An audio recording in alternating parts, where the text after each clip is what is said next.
Hello doctor Purnima Gopinath. இன்னைக்கான tips பார்த்தீங்கன்னா பாடி ஓடோருக்கான tips.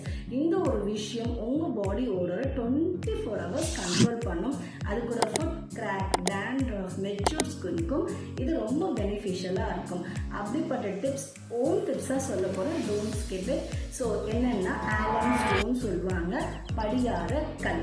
இந்த ஒரு விஷயம் நீங்கள் குளிச்சு முடிச்சோன்னா எங்கெல்லாம் உங்கள் பாடி ஓடோ ஸ்மெல் வருதோ அங்கே நல்லா தேய்ச்சிட்டு டவல் ட்ரை பண்ணிகிட்டே வாங்க. உங்கள் ஓடோ ஸ்மெல் நல்லா கண்ட்ரோல் ஆக ஆரம்பிக்கும். ஃபுட் கிராக்குக்கும் அப்படிதாங்க.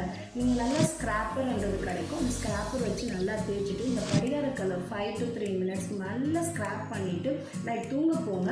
உங்கள் வெடிப்பும் நல்லா குறைய ஆரம்பிக்கும். டேண்ட்ரஃப் ஹேர்னால் நீங்கள் எந்த ஷாம்பு யூஸ் பண்ணாலும் பரவாயில்ல, நல்ல ஷாம்பு வாஷ் கொடுத்துட்டு கடைசியாக கண்டிஷனர் போடுறதா இருந்தாலும் அதுவும் முடிச்சுட்டு கடைசியாக தண்ணியில் இது கொஞ்சம் பவுடராக போட்டு மிக்ஸ் பண்ணி அலசிட்டு வாங்க. உங்கள் டேண்ட்ரஃபும் கண்ட்ரோல் ஆகும். ஃபேஸ் பேக் சொல்ல போகிறேங்க. அதுவும் மெச்சூர் ஸ்கின்க்கும் பிம்பிள் ஸ்கின்க்கும் நீங்கள் பவுடர் 1/2 ஸ்பூன் எடுத்துக்கோங்க. படிகாரக்கல் பவுடர் 1 ஸ்பூன் எடுத்துக்கோங்க. அது கூட ரெட் சாண்டல் பிம்பிள் ஸ்கின்க்காக எடுத்துக்கோங்க. நார்மல் ஸ்கின்னால நார்மல் சாண்டல் எடுத்துக்கோங்க. பிம்பிள் ஸ்கின்னால நீங்கள் ரோஸ் வாட்டர் கலந்துக்கோங்க. நார்மல் ஸ்கின்னால மெச்சூர் ஸ்கின்னால நீங்கள் பால் கலந்துக்கோங்க. இதை மிக்ஸ் பண்ணிட்டு அப்ளை பண்ணிட்டு வாங்க weekly 2 times and see the difference. எப்படி யூஸ் பண்ணிட்டு கமெண்ட் செக்ஷனில் கமெண்ட் பண்ணுங்கள்.